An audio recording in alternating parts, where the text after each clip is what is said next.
Hey guys, my guest tonight, Carmen Turner-Schott, is going to be talking about astrological houses and how they can affect you. See you in about 5 minutes.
Grab your popcorn and snacks. Find a comfy spot, take a seat or lie down, and let me transport you to a place of fantasy, ghost stories, ancient legends, odd creatures, alien encounters, and other magical topics. You may even decide to join the conversation. From faraway lands to your own backyard, with a small dash of pixie dust. Turn out the lights and open your minds. The journey is about to begin. Good evening, everybody. How's everyone doing? Happy Friday. Let me get this little thing off my buttons. There we go. Happy Friday, everyone. My name is Charlotte. I'm going to be your host for the next hour. I'm also the owner of the California Haunts Paranormal Investigation Team based out of Sacramento, California. We are 45 strong up and down the state. Let me fix this so it doesn't flop in my face. Ended up in my mouth yesterday. We're 45 strong up and down the state, which means... Oh, look at this. I'll have to adjust that. Which means... I don't know when the mic fell. We literally had a mic drop. Which means that we can get to you. It might take us a couple days. Like California, Hawaii are kind of thought the same way. When people think of California right away, it's sunny beaches, Hollywood, suntans and all that. But it is like that. It is like that by the ocean. But there's also areas that aren't by the ocean that are either in desert, high desert, mountains. We have lots of mountains. Squaw Valley, right? Ski areas. I think Squaw Valley's in California. I haven't been up there in a while. We have ski areas, and we have a lot of farmland, so there's a lot of open land. So it might, like I said, even though we have people up and down, in certain spaces, look, he's trying to peer at me, look at. We have people up and down the state, it still might be further out for us to get to, so it might take us 1 or 2 days, but never more than 2 days. And the other thing we can do is we have sensitives on staff. I'm trying to organize here so I can, hang on.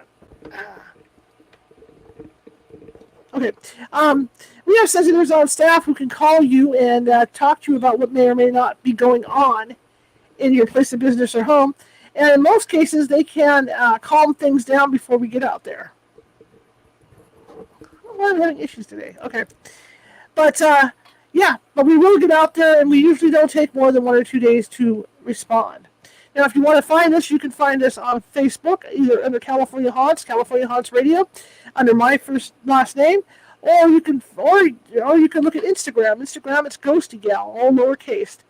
You can look for us over at TikTok, and that is California Haunts. You can look for us on Twitter at California Haunts, and you can look for us on YouTube under California Haunts or California Haunts Radio, and we're also on Twitch under Cal Haunts. Sometimes I don't remember all those. Senility, right? Anyway, welcome. I'm excited about tonight. Our guest tonight, Carmen Turner-Schott. We tried to have her on a few weeks ago, and we were having horrible internet issues. I hope I've gotten all that fixed. In fact, I did a reboot on the internet just before the show started, so hopefully that will work for us. All right. If you're watching from Facebook, and a lot of you are, please feel free to share the show if you like what you see today, because we're just trying to get the word out and share. The more we share, the more people come over and watch and think, hey, it's not a bad show. It's a little show, but it's not a bad show. Also, if you are watching from Facebook and you like what you see, please leave me a thumbs up, happy face, hearts, or whatever, because what that does is that puts us higher into the algorithm, the FYP. And so when Facebook sees that, they move us out to more and more people.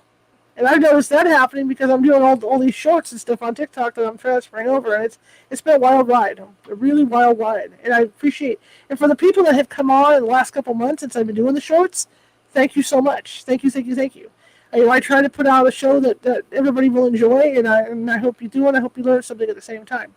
Also, if you're watching from Facebook, feel free to comment during the show, because that also helps with the FYP. Same thing with YouTube. YouTube, if you haven't subscribed and you've been watching the show and you like it, or you just start watching the show today and you like it, subscribe. It doesn't cost anything to subscribe over YouTube, and that'll notify you'll get notifications ahead of time when we have a new show coming out.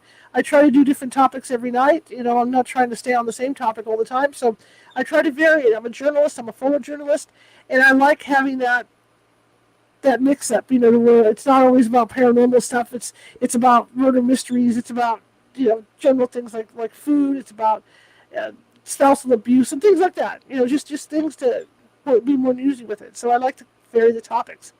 So again, YouTube, if you look over there, there's more than 750 videos over there, and it's all this show. It's all on this show. And I understand, when you first go on our YouTube page, those shows are everywhere. It gives me a migraine. So what I'm starting to do, well, I'm halfway through right now, is categorizing them into folders. So if you're into alien abductions and things like that, or cryptids, that has its own folder. Alien abductions has its own folder. Astrology has its own folder. Nancy Mask its own folder, definitely. So you can look up Nancy shows. So it's like that. So I've come up with like 10 different categories. So it's a lot easier to find those videos, because if you go in, and start looking, even though there's a lot there, you'll get a headache, because I mean, there's like I said, more than 750 videos sitting there. All right.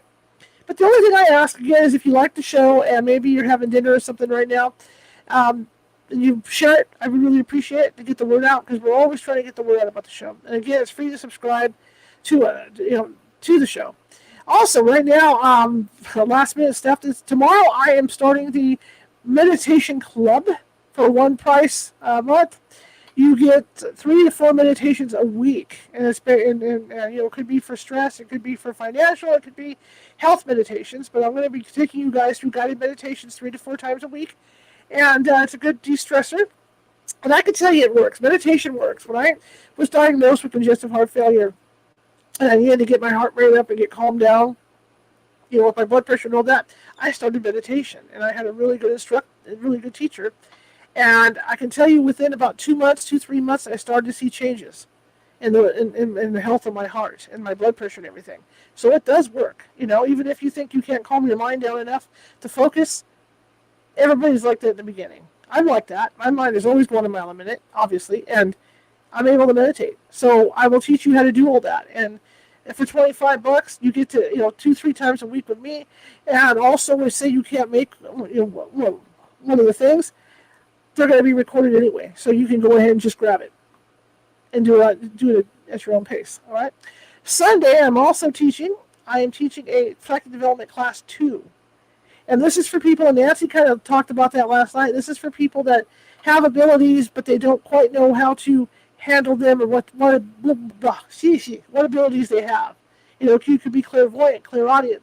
There's certain things. And so what we're going to do is, we're going to do some exercises during this class on Sunday to see where you might specialize. And sometimes there's people that can do it all. Because I've known psychics over the years, working as my 18 years of paranormal investigating, that have that fantastic ability to do it all. So this is the way to find that out. So that's going to be Sunday at 5 p.m. Pacific. The meditation is 5 p.m. Pacific tomorrow. You want to sign up? Come to the California Haunts meetup page. There's a link to both those things down at the bottom of the under the description of the show today. So it's an easy link to go to, because I think it's something pretty cool. And meditation, even though a lot of people don't realize what it does for people, it helps. It helps. Okay. That being said, my allergies are kind of bad, so I may be doing this, But my guest tonight, Carmen Turner-Schott, has been on before, just briefly, because we had so much internet issues going on. But I'm really excited to talk to her, and we're going to be talking about the astrological houses. And there's something I don't know about. I've had other astrologers on in the past, and we've talked about different things, with the positions of the moon, and how all that goes.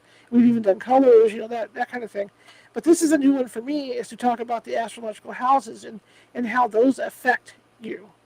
So I'm going to put her on, and I'll let her tell you about herself, because we all know how good I am at that, right? And we'll take it from there. So here we go. And like I said during the show, feel free to leave comments. I will be reading comments. You might see me scrunch down a little bit to read them, but I'll read them. And that helps with the algorithm and gets us up higher in the FYP. Okay? So let me switch over to your comments section, and then I'm going to bring Carmen in. Excuse me. Good grief. Okay. Good evening. Hi. Can you hear me okay? Hopefully Yeah. Mercury retrograde doesn't mess with us. It's coming up. So At least you're not disappearing this time, right? yes. Thanks for having me back on. Yeah. See, I got my son back here. We're really good. We're rolling right along. Yes, that's awesome. So tell us about you, please. Yeah. So I've been doing astrology since I was 16. I had some strange mystical experiences I couldn't explain. And that really got me on the path of wanting to know why I was so different than everyone in my family, and why I dreamed things, and I saw an orb in my doorway when I was 16, and that kind of spurred me into wanting to learn more. So I started reading about the pyramids and angels and all this stuff. But I got my first astrology book, and I was hooked. I thought, wow, this really validates my personality. And I ended up teaching myself how to do charts by hand. Back in the 90s, we didn't have computers or any of that stuff. Right. And I taught myself astrology. I started doing charts when I was 19 for fun, really just to practice. When I was in college, I was going to be a counselor. I majored in psychology, and then I became a social worker. Mm-hmm. And I've been working with trauma survivors, children, teens, adults for 25 years. And I've always used astrology as a tool of self-awareness, and always had my astrology business and writing on the side, and had my normal job in the real world. So that's me in a nutshell. I've been doing astrology a long time, and it's my passion, and I love to teach it on a basic level and to try to talk about it to make it easy to understand, because it is such a complex science and a lot of people shy away from it, and Mm-hmm. and when I go on these podcasts, I try to explain it really simply so the listeners can really understand it. Absolutely. When you talk about there not being computers and stuff back then, the only one I remember was there was this game by I think it was Coleco. Okay. And it looked like a Simon. Yeah. Remember? And you would program in birthdays. They had a book that came with it. You program in famous people's birthdays and the hours that they were born. And then they would spit out all these codes for you to look up. I think it was pretty cool. Yeah. It's still here around here somewhere. And that's what I remember about astrology. And I was always, because I could never remember, I could never get a clear answer from my mother about what hour I was born. So I could never get accurate reading. But it was interesting to see how you compared with celebrities. Yes. With that little machine. It wasn't a bad machine, really. Yeah. I'm not what the astrologers thought of it, but it's really cool. Like if you don't know your birth time, it's really hard to get an accurate chart without your birth time, but there are ways we can do it. We call it chart rectification, and we really, collect information from you. But really the number one way to really know your accurate chart is if you can figure out what your rising sign is. Mm-hmm. And that's the first impression people get when they first meet you, how you physically look, how your energy is. Typically, we can figure out your rising sign. We can get a pretty accurate birth chart for someone without a time of birth. But to get a full birth chart, we really need your month, date, year, exact time, AM or PM, and city, state, country of birth. And you can go to astro.com. You can go to my website and put some info in. I can send you a birth wheel, and you can know, what house all the planets are in. Your personality is your birth chart. It's the map of your soul. But we need to have a pretty accurate time to really get an accurate chart. So, but I've been able to do it on people that didn't know, like they may know I'm born within 2 hours, or I know it's at midnight, between midnight and 1. We can narrow down, because when you do a chart, everything that I tell you about your personality should be validated. So it should be no question. If you're like, that doesn't sound like me, then we don't have the right time. Something's a little off. So I've even had people tell me a time, and I kind of knew them, and I'm like, this chart doesn't seem like you at all. Are you sure you're born? And they went and looked, and they're like, you were right. I was born PM, not AM. And so, I usually can feel someone's energy and kind of know if we have an accurate chart. But I love astrology. It's really a psychological tool that I use to help people understand, their life experiences, why things happen to them, and also really to explain why people have intuition, psychic abilities, unexplained mystical experiences. That's really what got me into astrology, because I wanted to know why I was so different. And so, I would say the word weird. I always felt like I knew these things. I believed in these things. I was interested in all these things from a young age. And now I know why, because of my chart. So it really became my passion, and I like to use it to help others. Well, my question with this is, you look at the houses and everything that people are born within. What is the difference between looking at the houses and then the other type of astrology that's out there? Sure. So there's different wheels that you can use in astrology. There's like placidus, tropical, whole sign. There's sidereal astrology, which is more like Vedic astrology. So I use tropical placidus because I feel like, number one, it's the most accurate, and it really goes back to ancient times. It was in the Bible, in the book of Genesis. It's in ancient cultures. The three wise men follow the star. They were astrologers. They used that tropical astrology, and pretty much the way I explain it is what the houses are. It's a very simple explanation.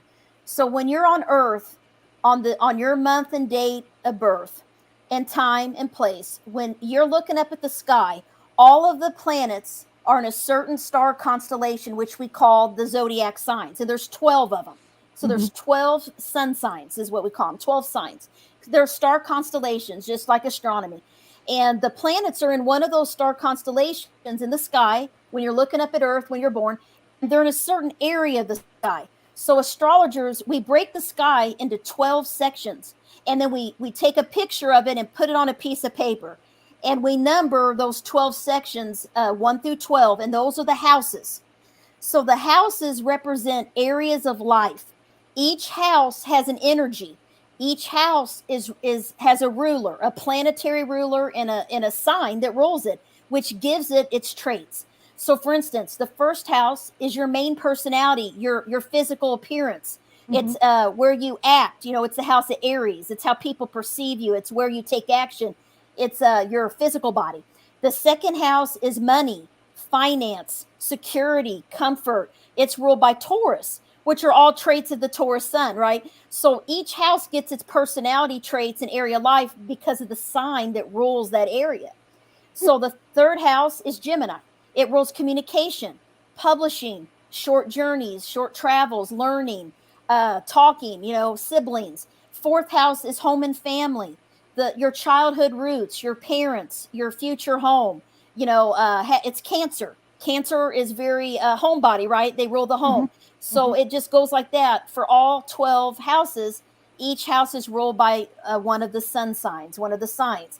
And so all the houses are really important, but you won't have planets in every house, and that's okay.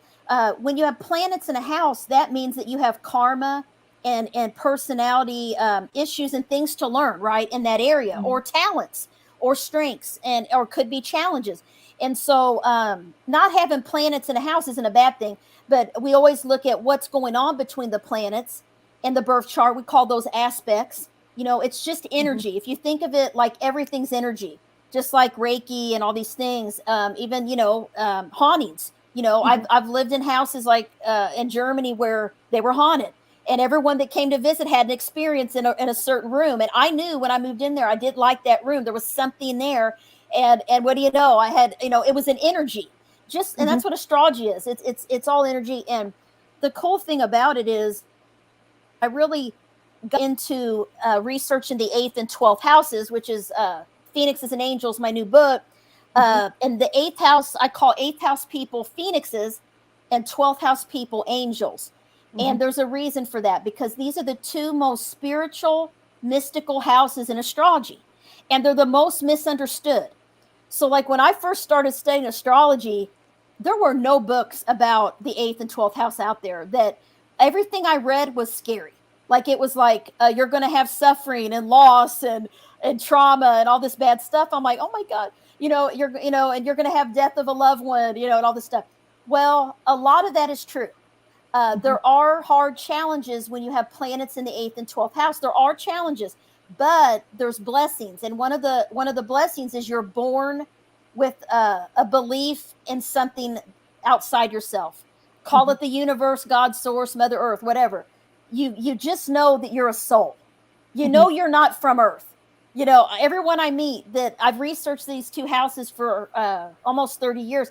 All of the anyone that has planets in these two houses, I know instantly. When I meet them, when I start talking to them, I'm like, you got to have 8th or 12th house. And they do. And I'll be on a show and I'll pull somebody's chart. Yeah, they got it. And it's because there's an interest in the metaphysical. There's abilities. There's inborn intuition, clairvoyance, all those things you're talking about. Right. That's a gift of having the sun, moon, more than 3 planets in the 8th or 12th. I call that a stellium. Or having a lot of Pisces energy in your birth chart, or Scorpio. That makes you an 8th and 12th houser as well. And 8th and 12th house has a different energy, but similar experiences. So, like the eighth house, for instance, rules death, rebirth, transformation, healing, constant change, trauma, crisis, um, loss, grief. So, sometimes you do lose someone at a young age. And there's a connection that eighth house people have to death. So, what does that mean, being connected to death? That means when you're a kid, you may wake up in the middle of the night and see a ghost, or you may wake up and see somebody standing there and you don't know who they are. A lot of people share those kind of ghost experiences with me, hauntings, all that stuff, like you talk about, when they have eighth house planets, and no one can explain it. A lot of them are afraid of the dark. They got to have a nightlight on, right? Because they feel like there's something in the room, right? Me too. I always had to have a light, a nightlight. Yeah. Yeah, they're funny. Yeah. Yeah. Yeah. And just knowing, it's like the eighth house is all about everything that's hidden and secret and taboo. It is a little bit about things that people are afraid of. Because if you think about it, most people don't like to talk about death. They get very uncomfortable. But eighth house people naturally wonder what happens when I die, when they're like 8 years old. I had a couple eighth housers tell me that when they were 10, they dreamed of their own tombstone. Like their name was on a gravestone. And they're like, why? They were like 10. It's because they have a connection with death. And I remember somebody, a psychic, had told me this, and I was like 19. I went in a little bookstore, and they looked at me and they said, "You're connected to the dead." And I knew they were right, because I blocked it though. When I was little, I used to always wake my mother up afraid in the night, because I always sensed like I had this feeling that I wasn't alone. And no one ever believed me, because they thought, oh, you're just imaginative. It's and all this. And the first time my mother ever believed me was when I was 16, when I saw that glowing orb. I ended up waking her up, and she saw it too. So that was the first time I had someone see something that I had felt or seen and believe me. And so that validated me, and to this day she'll say, yes, it was really there. And she was afraid. I mean, she wouldn't get up, and I couldn't get up at first because I was frozen.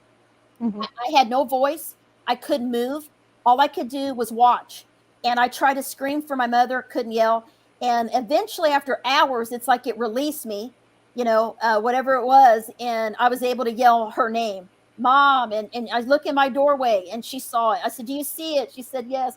And so that started my journey of everything mystical and angels and all of these different things, UFOs, you name it. I've read books about it. And I remember when I was in high school, I read Communion by Whitley Strieber, and I didn't sleep for like 2 weeks. And I'm like, why did I do that? And so I can't watch scary movies. Like I can't watch real stories of ghosts and hauntings, and because it's too real for me. I'll be freaking out in the night, and I won't sleep. I have to watch different things. I can't watch true stories. And like the movie The Nun, I watch these commercials. I have to turn my head. I can't watch it because I will be thinking that there's something in my room at night. So I'm very sensitive to energy, very sensitive to all those things, and that's because I have a lot of eighth house planets. And when I was in high school, that same year I saw that orb. I had a friend that died of an accidental shooting, and that was the first person I ever knew that died in my first funeral. And I tell you, that changed my life. And so after that, I realized, man, it's my eighth house. That's why that happened.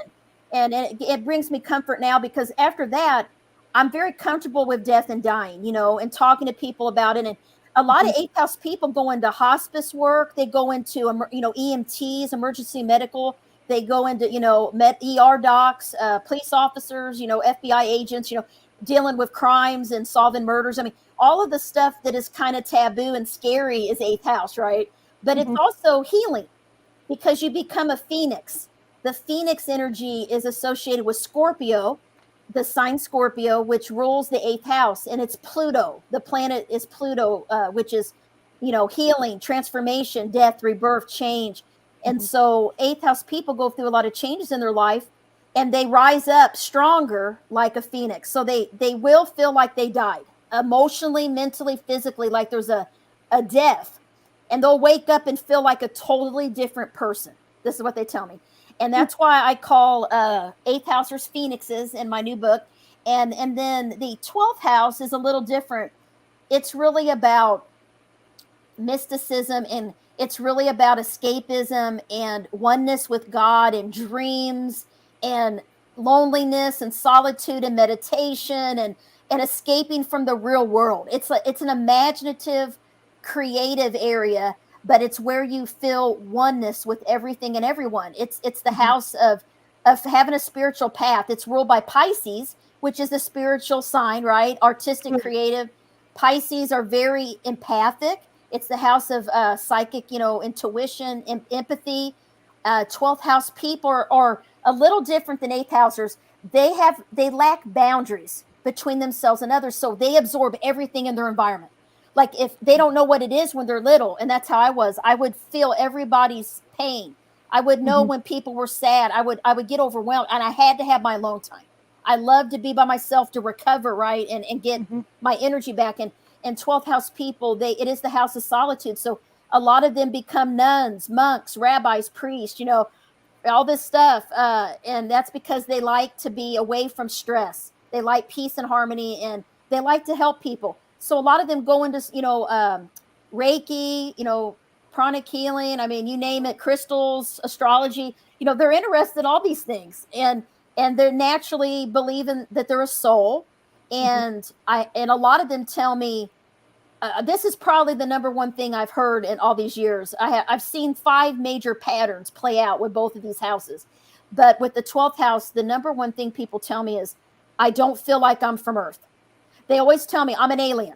I feel like I'm adopted. I don't feel like I'm really part of my family. Like I'm so different than my parents, right? All this kind of stuff.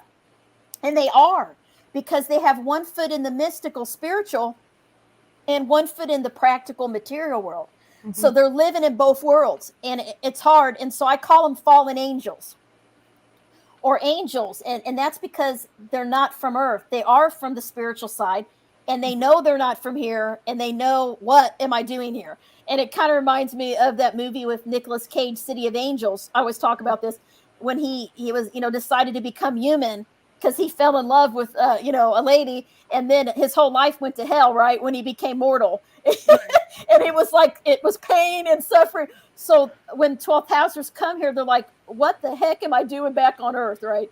And so, like, I'm not from here, I don't belong here, but they chose to come here to help people. And once they know that, then they know that it's not really loneliness, it's that they're connected and they feel everybody's stuff. They absorb it. And they got to protect their energy because they're empaths.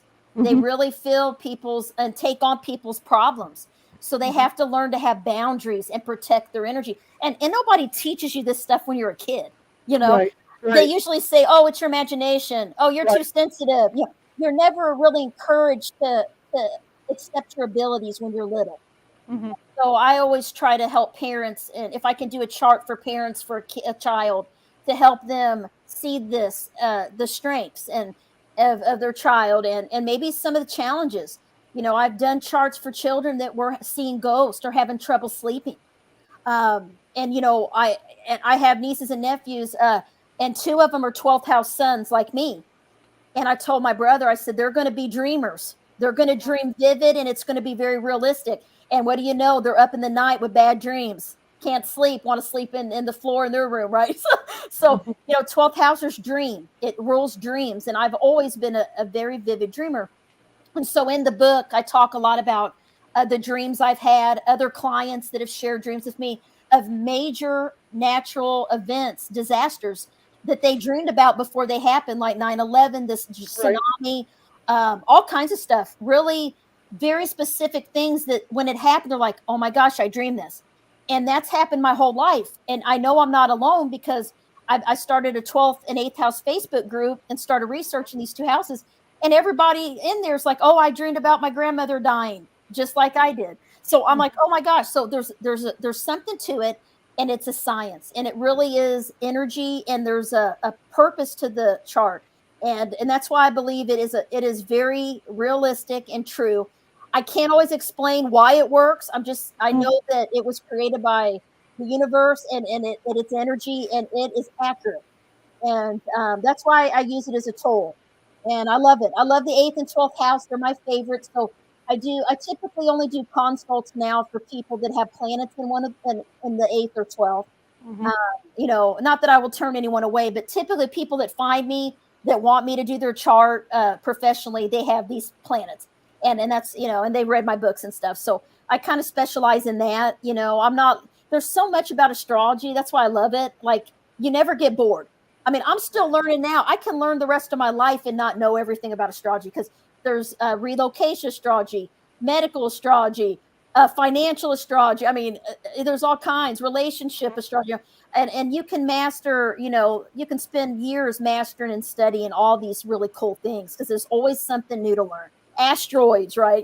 There's all these things that can be used and interpreted in astrology in your chart, and I love it. It's just my passion, and as a counselor, what really got me wanting to bring this into what I do in my normal life with people in a practical way, I'm very subtle about it, Mm-hmm. is because I realized when I was in graduate school, I was getting my master's in social work, and I was learning all these things. And, talking to someone just for every day, you could go to 8 to 10 sessions and talk about losing a loved one, and you're not healed. You're not over it. And you can do one astrology session in 60 to 90 minutes, and the person is in tears. Mm-hmm. And they leave there feeling better, and it actually changes and heals them in a faster, quicker way than normal talk therapy. That's why I love astrology, because I call it psychological astrology. It's deep, and it's very transforming. So I always say, uh, I like to use astrology to help people heal, transform, and become more resilient. That's like my motto. And so that's what I do. Now, you said earlier that the age of 16 is when you really started digging into all this. Yeah. Did you ever talk to psychics or anything like that to see if you could build out your ability, or did you just aim in astrology? I had, I'll be honest with you, I kind of hid behind my chart. Okay. Hid behind astrology. Like, I'd have my computer. I used to be a astrology consultant at a Mystic Valley, a little bookstore in St. Louis, for years when I was in college and stuff, and later. And I would do the chart. I was very intuitive, and what I do is I realize I can connect to people's past lives and the soul records, but I didn't know what that was, and I would just kind of see images in my mind. I was very visual. I always would kind of know things, and I just knew. I would just know, or I would dream it, but no one ever taught me. And I remember I had a kind of a scary experience that used to happen to me once in a while. And they call, I researched it, the Hag effect, in Canada, where you'd wake up and you're frozen and someone's there. I had that experience several times, and I couldn't hold it, because I would realize I'm awake and someone is here. And then I would scream, and I would really be awake right in my bed. And I depending on where I lived, this is why I believe in energy. That land has energy, places have energy, right? Like, different, there's haunted places. I mean, and it's not always a house. A house can be new. It can be the land that the house is on. I do believe in that. And so I had this certain buildings I would be in, certain houses I would be in. I would have these experiences or feel things that get chills. And I would just, and no one ever told me what it was until this one psychic was saw me there one day, and he said that I was a dream walker. He told me all this stuff, right, about, and I'm like, he's like, you need to do this, you need to, he's like, you need to protect your energy, you need to be in your body, you need to ground yourself, all this stuff. And no one ever told me what grounding was. I had no idea. So I literally kind of learned along the way. I got to say that I learned the hard way through getting hurt a lot and not knowing what to do. Mm-hmm. And no one ever really taught me. And then when I got in graduate school, when I was about 19, I started taking classes in metaphysics school and learning about meditation and healing and the chakras and all that. And all that really helped me, controlling your mind, your thoughts, manifestation, all of those things. And so I guess I did take classes and learned eventually. But I really, it took a long time, because I'll tell you, I was definitely a 12th house person, because I was very naive, and I was very trusting, and I just very idealistic. And I look back, I'm very different now because, with age, we get wiser, right? I'm old now. But man, in my younger days, I would cry so easily. I was so sensitive. I was so open and empathic. And I didn't know what empathic meant, at that time.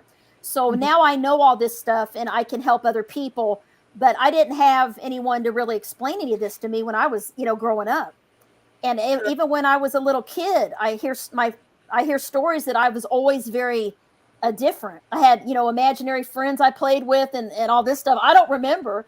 I would wake up and sleepwalk. I was a sleepwalker and they'd have to wake me up. I'd be in a hotel trying to get on the elevator. I don't even remember doing all this stuff. So I was always just kind of different. And I know it's because I have 8th and 12th house stuff. That's why. And it's kind of comforting, right? When you finally kind of have a tool that, validates why you have these experiences. It's really nice. And I see that in people's charts. They're like, why does this happen to me? I'm like, well, you got, Neptune in the 12th house, or your sun's in the 8th house. And this is the energy that can manifest. They're like, oh my gosh, that's what happened to me. Right. And it's just very validating. And that's what I use it for. And I wanted to write this book about both of the houses, Phoenixes and Angels, because I have books about the 8th and the 12th. And I think you might have heard me on Coast to Coast. That's where you heard me. And I was really excited to do this book because these two, Phoenixes and Angels, this is my passion. And I just want people to know they're not alone and that it's not a bad thing to have these abilities, that you can use them for the good. You can help people with it, and you can just see it as a strength, because a lot of people think that it's a bad thing because there's not a lot of books out there even now. I mean, my books are out there, but there's not a ton of books about the 8th or 12th house if you go on Amazon. I mean, it's kind of these two secret hidden areas in astrology that a lot of people, they don't want to talk about. Right. They're kind of, I don't know. I just have always made it my passion. I wrote articles about them.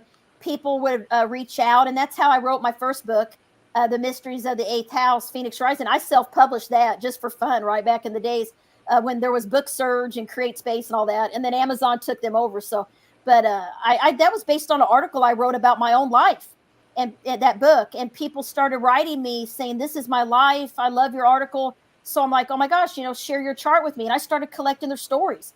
And I have emails. I include in the book the emails I got from people. And I started seeing these patterns that this is science. Like, this is not like made up stuff. I mean, this is not like the horoscopes in the paper, like all Leos or, this is very much, it's very deep. And astrology is such a complex, deep thing. You're much more than just your sun sign. Let me tell you that. Really, I feel like the moon sign, and I was just talking to someone today about this, that the moon sign shows more of who we really are, because it's our inner nature. It's our emotional inside nature, our soul. And the moon is your emotions. That's powerful, right? And so I feel like there's so much to astrology. It's not just about what sun sign you are. And so I try to teach people the basics of it and make it fun, and and come on shows like this. I like talking about different things. It's funny, back in, God, when was it? 1998, I think it was. I came out to California for the first time to visit one of my friends that was from there. And she's from there, and we graduated from college, and I went out there to visit her. And she took me to the redwood forest with all the trees. And she didn't tell me this, but you may know this place. She told me, I'm going to take you to this place to eat. And there's a creek and a cave inside the restaurant. You know where I'm talking about? And she didn't tell me it was haunted or anything. She just said, we're going to go eat at this really cool place. I'm like, okay. As soon as we walked in, I'm like, oh my God. I said, this place is haunted. She said, she looked at me and she goes, I'm not going to say anything yet. So we go in and we sit down. I'm like, oh my God, I was getting chills. And I'm like, I can't even be in here. Like, it was so crazy. And then the waiter, comes over, and then they're telling me, and she said, yeah, and you could see the water and running through. And they're like, yeah, there's sometimes a girl that people will see up at the top in the sunroom. I'm like, oh my.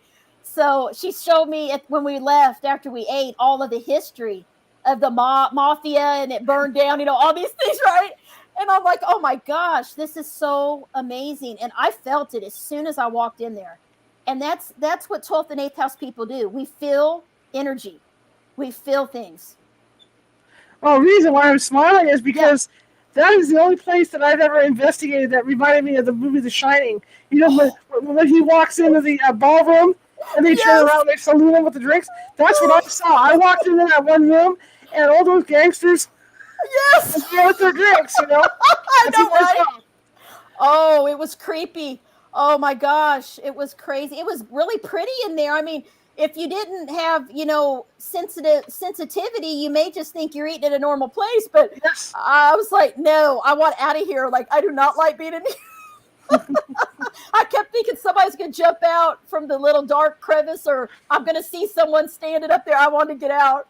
And they said they hear the banging in the kitchen. No one's in the kitchen at night. I mean, they're telling all these stories. I'm like, oh my gosh. There's a lot of ghosts there. And Yeah. when I went in with my team, I had concerns for my psychics because I thought, oh my God, you're going to be so overwhelmed. You know, because there's so much in there. Just like the pool area. I don't know if you got to go down to the pool. Oh yeah. God.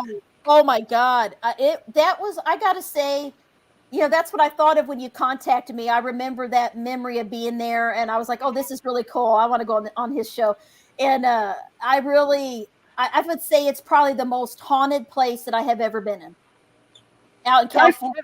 We're talking about the Brookdale Lodge, and it's incredible. I mean, that brook that runs through there, I mean, the thing is gorgeous. You can't deny it. It is gorgeous. But there is a history, especially with that little girl. I know when we were out there investigating, I could hear her. I never captured it on tape. It sucked, because these voice recorders sometimes they don't catch things, but you could actually hear her giggling.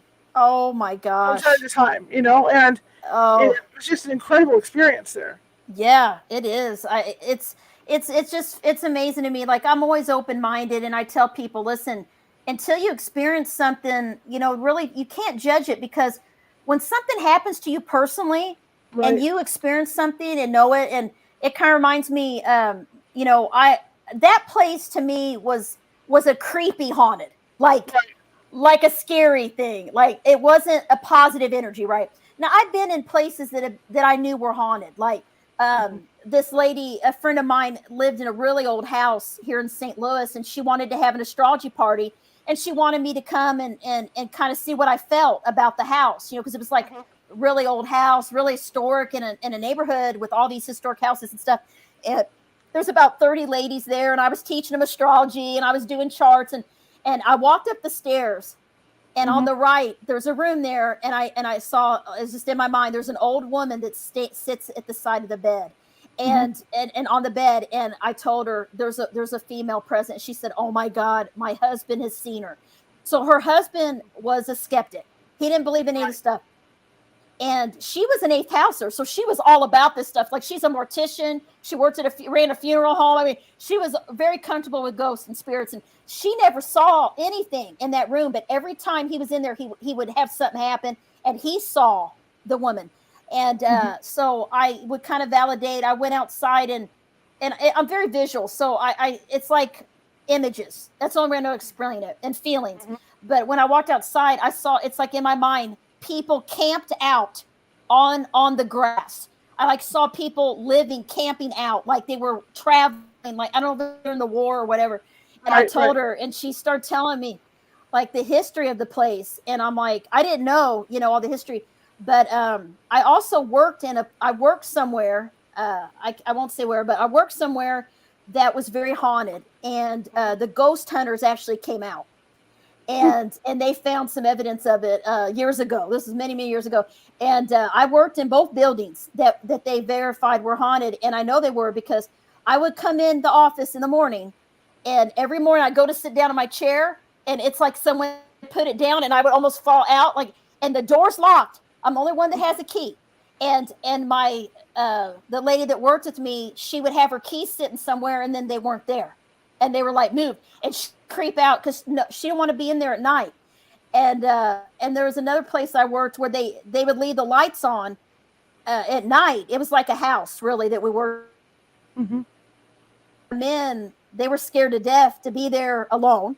And they never told me, when I started working there, they never told me why. And I'm like, guys, why are the lights on? They're like, because we don't want to be in here by ourselves. And when it's dark in the morning or getting dark, around 5, they were scared. And I was there about a month, and I came down the stairs, and I was talking to my coworker, and out of the corner of my eye, I saw a man with a top hat on, a black top hat, and I'm like, oh my!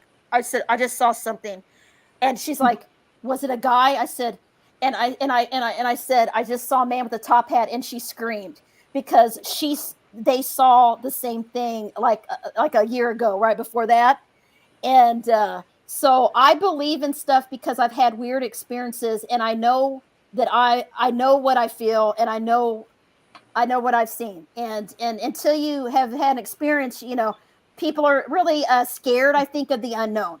And I Right. know I was terrified as a kid. I mean, I knew I didn't want to be in the dark. I wanted lights on, night lights, and when I saw that orb, now I hit myself because I wish I wouldn't have went back over. I couldn't move anyway. I was frozen, Right. but Right. I wish I wasn't so afraid of what it was, because I kept saying, please don't come to my room, in my mind, because I Mhm. had control of my mind. But it's because it was the unknown. Of course, Right. you're going to be afraid, And so I think it's good, that you teach people and about their abilities and the things you said you're doing, because I think it really helps them know they're not alone, and it gives you a sense of control, because I think that's what the fear comes from, is feeling like you're not in control of the situation. Right. Like if you're not in control of the experience that's happening, that's where the fear comes. Because we like, as humans, we like to feel like we're in control of the experience that has happened to us. Mhm. And I know that's why when I have that lucid experience, when I'm awake from my dream, and then I'm really not awake, but I'm in my bed again. Right. uh, I'm in that in between, and I wish I wasn't, that fear of, wait a minute, I don't know what's happening. Right. That's when you panic and you scream, and then you end the experience. And so I know I call it lucid dreaming, whatever, dream Right. walking. They told me Right. it, whatever I do, and I know I do it because I've done it my whole life, and I don't understand it, but I know I do it, but I think it makes sense when I had a couple readings done that I was doing, that I was traveling in my Mhm. dreams. And I do believe that now. I've researched that. Dolores Cannon, some of her stuff says that we actually do leave and travel when we go to sleep. Everyone does. We Mhm. just don't remember it, right, fully. Right. Uh, Right. some people will wake up and know they're dreaming, and I've done that. I've gone up and flew and went up in the sky, in the air, and felt the wind on my face, and I woke up. I mean, I've had some weird dreams that were like vivid, like I'm awake, you Mhm. know. So that's in my book. That's a 12th house thing. A lot of 12th house people have those same experiences with dreams and things. Do you find that being intuitive helps with these readings when with your astrology? Oh yeah, yeah. Because like just today and like other days, I'll look at a chart, and uh, I'll just I'll see. I'm very visual, so like I look at the symbols, and I just have feelings about it. It's nothing that I've read in a book. You know what I Right. mean? It's like, okay, this person struggles with their temper a little bit, or or this person was a monk. Like I'll just know, like by looking at their charts, I'll see different things, and I share that, and it's just my intuition. I'm like, I don't know what this is about, but I'm seeing this. Does this make sense to you? And they're like, oh my gosh, and they'll tell me. They're like, how did you know that? I'm like, I just I saw it, and so I do use my intuition very much so now. I definitely kind of go on I'm gonna say, I step out of my comfort zone now that I've been doing this so long. When Mhm. I was younger, really stuck behind astrology and the chart and what I knew it meant. Now I'm more intuitive readings when I do a chart. It's deep, and I look at past lifetimes. I look at patterns, how what people are meant to do, their destinies, and I really get into that. And so yeah, I do. It's very deep. I just don't have all the time in the world like I wish I did, Right. because I do work full time. But someday I want to do this full time. But I can only do charts maybe one or two a week, and because it is very draining, it takes a lot out of me, and I can't just do like 3 or 4 a day and pop them out. I mean, the energy has to be right for me to do someone's consult. And Mhm. sometimes I have to cancel because it doesn't feel like it's time, or the energy's not right. And I've Right. had to reimburse some people and say, I just can't do an astrology chart for everyone. If I'm meant to do it, I'll be allowed to do it. And that's kind of how I work. So I play it by ear. We kind of wait and see. We get a date. If it feels right, I'll do it. We'll get on Zoom. But if it's not right, I'll just say, hey, I don't know. So the energy's off. I don't think we're supposed to do this right now or whatever.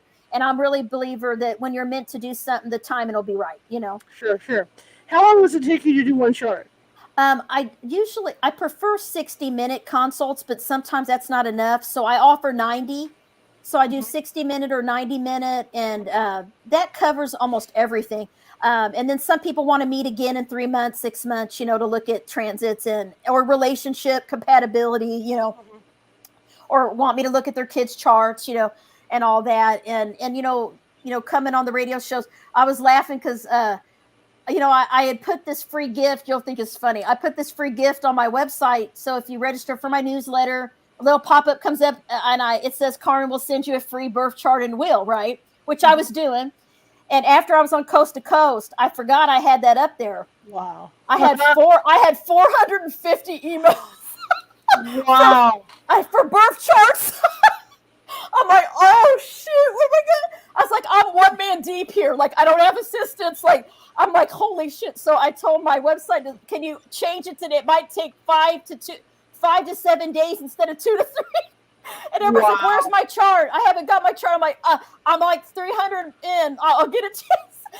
Every night for weeks, I was up till midnight popping charts out, right, and emailing. So it was pretty funny. So now I changed that. You have to register for my newsletter to get, to get a chart, and you have to give me like 2 weeks, right? So that was pretty funny. That was awesome. I mean, I literally, when I was on the show, ding, ding, ding, I heard my email. Like, oh my God. So I wasn't expecting that. I did not know that was going to happen. So that was really cool. That was really funny. That's pretty funny. Funny. Yeah, it was. Have you ever done a chart for somebody and they've been really surprised by what you came up with? Oh yeah, very much. Really recently, like I've been on 2 podcasts, probably the last month, and they had before the show, they had said, hey, can we talk about my chart live? And I'm like, okay, that's cool, whatever. And so they sent it to me, and now the one, I said some things that no one had ever said, right, that were true, and just validated their experience and their inner nature. And they're like, oh my gosh, that is me. How did you know that? And I'm like, it's your chart. So after that show, they're like, they want to want to work with me. They want to have me back on, right? And come back on. And then I did a show, and I was looking at her chart, analyzing it. She's like, you're not due to air until like November. I'm airing this episode in September, right? Because she's like, you're psychic, and you just said all this stuff that was true about me. And so that's been really neat, like connecting with people and them really feeling like I helped them. And they're like really into astrology now. Like they didn't really like it before, even they don't know it. They're like, but man, there's something to this. I want to know more about it. Right.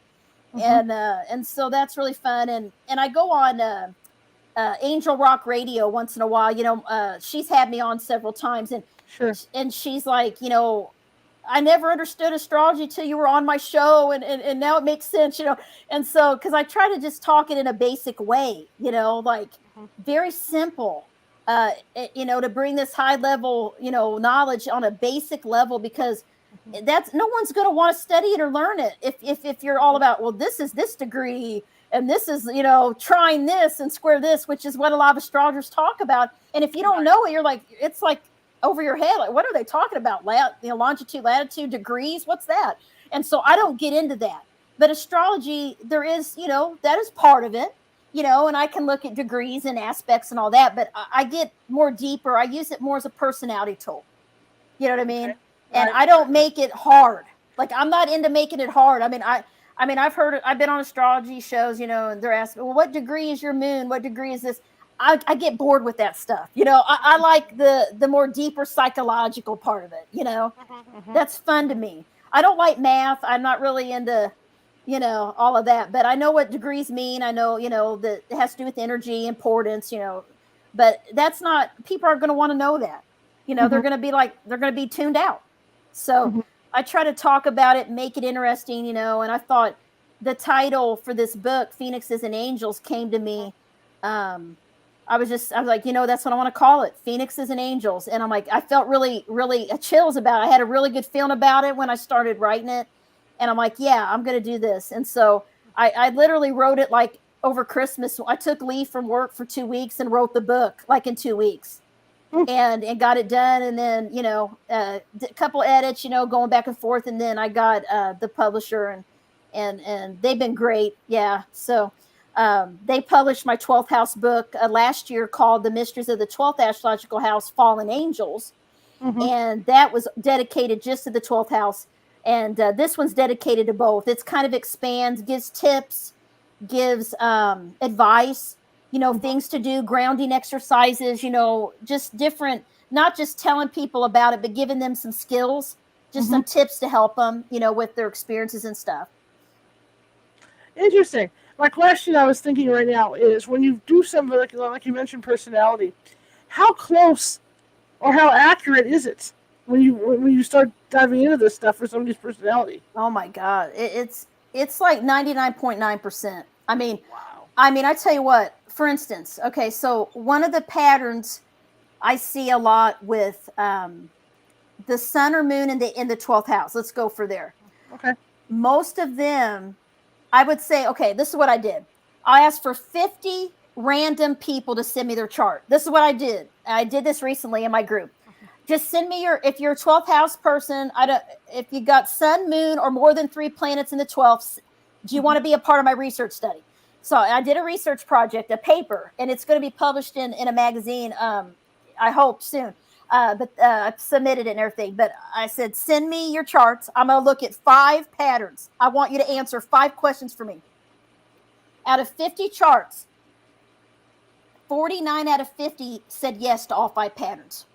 And I've seen this in thousands of charts through the years, but I had never did a study like this, to really like give them questionnaire, blah, blah, blah. Right. And but I knew it. I've known it just from looking at charts all these years and doing counseling. But the number one pattern is feeling alien, feeling different from others, and lack of boundaries with others. That's another one. Empathic, psychic dreams. And the other big one, that I saw very early on when I started astrology when I was 19, was an absent or missing parent. Many people that have 12th house energy, or a lot of Pisces, they lost a parent at a young age, or they didn't have an emotional connection with one of their parents. It doesn't mean that they're not in the home. They could be, but there's not. It's like a distance.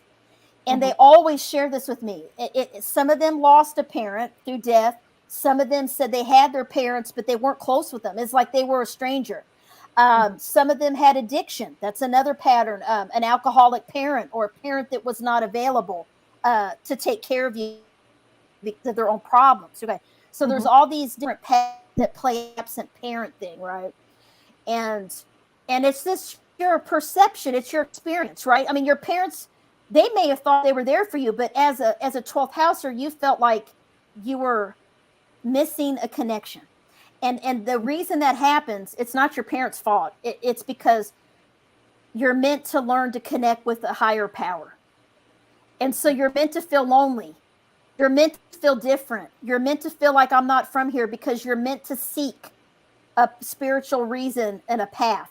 And if that's why. And so that's kind of the lesson of why 12th housers have to feel some of those things and go through it. But I like the other day. Oh, I got allergies too. I'm getting ready to sneeze. Hold on. Woo. Okay, I think it went away. But like the other day, when I meet people that have Aries, and because I got an Aries moon, and every Aries I know, it is. Oh, wow. They got a little bit of a temper, and they're ruled by Mars. And I'll say, you have a hidden temper. I'll tell somebody flat out. They're like, how did you know that? Oh my God. And I'm like, because you have Aries energy. It's a sign. I'm not just making it up. Right? It's energy. Right. And they're like, that I do. And I said, yeah, you got to be careful what you say and what you do when you're mad. You got to be patient. So the basic sun sign traits are very much fit. that's why people are so obsessed with astrology and their sun sign. And most people, even my daughter, they're on, WhatsApp and all these different things. I don't know, TikTok, and they have all their profiles. The teens nowadays, they have their sun, moon, and rising symbols and their picture, their avatar, whatever. And she'll show me, Mom, she's a Sagittarius. She'll show me stuff, and so that everyone's into it because they know it's accurate. And my daughter's friends are like, oh my gosh, I'm Aquarius moon, and that's so me, and they kind of know the basics, and it's because it resonates with them. There's something about it that people know it's true. And I mean, you can't deny it. I mean, I got people that are very, very religious and skeptical that now ask me, Carmen, is it a full moon? Carmen, is Mercury retrograde? Because they know that there's something about it. There's something to it, right? When I start talking about this stuff. And so I open minds. My goal is to open people's minds up to it, and know it's a science, just like astronomy. There's a funny video I saw recently that said, you believe in astrology whether you think you do or not. And it was a video about nature and the full moon and how it affects the tides of the ocean. Of course it affects us. We're all water. Sure. I mean, come on now. And so it's like that basic stuff that I try to, open people's minds to. Do you think, and I know there's a lot of people that follow astrology religious, to the point where they won't leave the front door until they've looked at their numbers for the day. Is that okay for them to do that, do you think? Or it should be something that it should be used like as an extra aid in your life? Yeah, I think the problem comes in when we use astrology to, validate our like a victim mentality. Like I see that a lot with the 12th house, because it's a lot of 12th house people can feel like martyrs.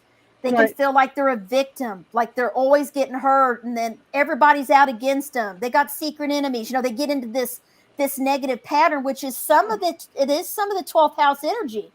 And I see people, well, I can't go out in the real world and do anything because I'm a Cancer and I want to be home, and or I'm a Pisces and people are just, I'm too sensitive. I just want to, withdraw and escape with alcohol or whatever, drugs. You can't use it as a crutch. So I kind of believe, like what Edgar Casey said, that astrology is a fact, but there's no greater power than man than his own will. So our mind, even though we have a chart and we have all this energy that impacts us, and it does, and we have transits and everything affects everyone on earth. The astrology affects us all. We still have free will and choice to an extent. We can choose how we respond to the energies and the things that are happening in our life. We don't have to, we're not a victim. And so when you know your chart, you can, okay, I see this is why I'm going through marital problems right now. I got Uranus transit in my marriage house, or Pluto. Holy crap. What can I do to get through this and not divorce, right? Or I got something going through my health house. I know this is going to mess with my health. What can I do as a strength to prevent or to make this easier so I can survive this and not, get depressed and not, get, too stressed out, right? And so when I look at a chart, someone will start telling me, oh, I've had the worst year of my life. It's been hell, right? And I'm like, let's see what's going on with your transit chart. Voila. I mean, there's something going on. And I'm like, this is why you're feeling this way. And I can tell them about the time it started, because that's when the planet went into that house and that sign, and or when it transited something, and when it's going to leave, when they're going to feel better, and when things are going to shift. And that's what I use it for. Very generic, and to validate, hey, this is why this was going on. These are things I see with people that have this same transit. It's like, it's science. And I've been through it too, some of these things. And so I use it just to let them know they're not alone, and that things will get better. Things don't stay bad forever. And so I want people to know, yes, the energy affects us, but it makes us resilient. Like you need to use it to be resilient, not as a crutch. But hey, if you want to be lucky and win the lottery, go for it, man. Use your numbers. Do whatever I think it's fun, to dabble in that a little bit and see if it works. I never won the lottery. I wish, I haven't got into that, but I love numerology. I'm not an expert in it at all. I just know the basics, but I love it. I wish I knew more. I was on this one show, What's Your Number? And my God, she was spitting out, you're this number. This is what this. I'm like, oh my gosh, it's so cool because it's very similar to astrology. Numerology and astrology are connected in a way. When you start looking at the numbers, the energy of your number, like your personality number, all your soul number, it's very much resonates with your birth chart. It's like a mirror. Everything's connected. You know what I mean? Mm-hmm. Absolutely. Yeah. So what's next for you? Oh my gosh. Well, I have a new book coming out next year, and it's about past lives and the nodes of the moon. And I wrote it with an astrology mentor of mine, Bernie Ashman. He's been astrologer since 1978 or something like that. And Marissa, thank you, Marissa, for joining. I can see the chat. But yeah, it's really cool. And I'm just marketing my books, getting the word out about phoenixes and angels and teaching some classes. Going to start teaching more. I'm going to try to build up my YouTube channel a little bit. I have done videos, but just hit here or there years ago. Right. And I want to focus more on doing more videos and teaching on my YouTube channel. It's hard to find the time with bouncing family and life and work and everything. It's been a very busy time. I can't believe it's already almost September. I mean, this is crazy. Yeah, it went fast this summer. When it's going to be fall, and I just moved my only child into college this past week, and that was a big change. And so it's good. It's weird, now she's not at the house, and so going through a lot of stuff, just it's emotional and just trying to make it through and see how things go and take each day. But I've been super busy with book signings and marketing my book, and I just love it. I love coming on shows like this and meeting people like you and talking about this stuff because it's fun. It makes me happy, and it's my hobby. It's my passion. So there you go. And this was really fun. I'd like to have you on again at a later time. It would be fun. I would love to. Yeah. Thanks for having me. Work or something. Yeah. Name of your book again and where people can find you. Yeah. Phoenixes and Angels. Master the 8th and 12th Astrological Houses is my new book. It's out on Amazon, Barnes & Noble. You can go to my website, carmenturnerschott.com, and find all my books. And the links will take you right to Amazon or Barnes & Noble, wherever you want to go to get it. And love for you to follow me on YouTube. Carmen Turner-Schott is my handle. Facebook, Instagram, Carmen Turner-Schott author. Deep Soul Divers Astrology on Facebook. And those are kind of my things. There's so much social media; it's hard to keep up. I mostly do Facebook as the most, and Instagram, and I'm going to try to do more YouTube videos. But I do have a lot of YouTube videos out there. If you have planets in the 8th and 12th, I got a lot of old videos out there that I've done about it, and you might resonate with it. But would love for you to go out and get my book, spread the word. If you know anyone that's interested in astrology that has mystical and unexplained experiences, find out if they have 8th or 12th house planets or a lot of Scorpio, Pisces. And I guarantee they would like my book because it would validate a lot of their life experience. Absolutely. Well, again, I'd love to have you back on as a guest. It would be really fun. But sure. I hope you have a great weekend. Yes, you too. Thanks for reaching out and having me on. I appreciate it. And thank you so much for coming on. I appreciate it. Thank you. Have a great one. You too. Have a good weekend. All right. Bye-bye. Okay, I certainly learned a lot today, and I hope you guys did too. Quick reminder, I do have the 2 classes going, the 1 class on Sunday, Psychic Development Class 2, and then tomorrow at 5 p.m. Pacific, we will be doing our first meditation for the Meditation Club, and it's going to be on health, and that will be a guided meditation that I'll be leading you guys through. So if you're interested in any of that, visit the California Haunts Paranormal Investigation Team meetup page and click on events, or go to take a look at the description of this show, and both events are down below. And again, Sunday will be the Psychic Development Class 2, and like Carmen says, there's different types of psychic abilities, and we're gonna look at all, as many as we can to see where your skills might lie. Okay. And I want to thank all you guys for coming. Sunday I'll be back on the air. We're going to be reading from the Book of Buried Letters, Dear Flower Lady, again, continuing with that book. And then Monday, we're going to have a kind of cool week ahead. I've been trying to think of a name for the week, but Cosmic Knowledge, I don't know, something like that. It's going to be all UFOs, UAPs, alien abductions, and things like that. And I have some guests that probably you guys haven't heard it before. So there's a couple of those coming on. So that's going to be the start. And the first up is Byron Lacey, and he has a book out about his theories that he has been involved in a generational induction. And so it's a very interesting book. So he's going to start the week off. Tuesday, we've got somebody that had served aboard Air Force One and has multiple pictures of Tic Tacs. And then Wednesday it goes on from there. We're actually going to have, I believe Wednesday is the head of Northern California MUFON is going to be on, and so we're going to be talking with her. And then Thursday again, another abduction person. And then Friday, of course, Nancy's going to have her research into UFOs and UAPs. So it's going to be a busy week, and I hope you guys join me next week. And I will see you guys Sunday, 6:30 p.m. Pacific, and Monday, Sunday, 6 p.m. Pacific.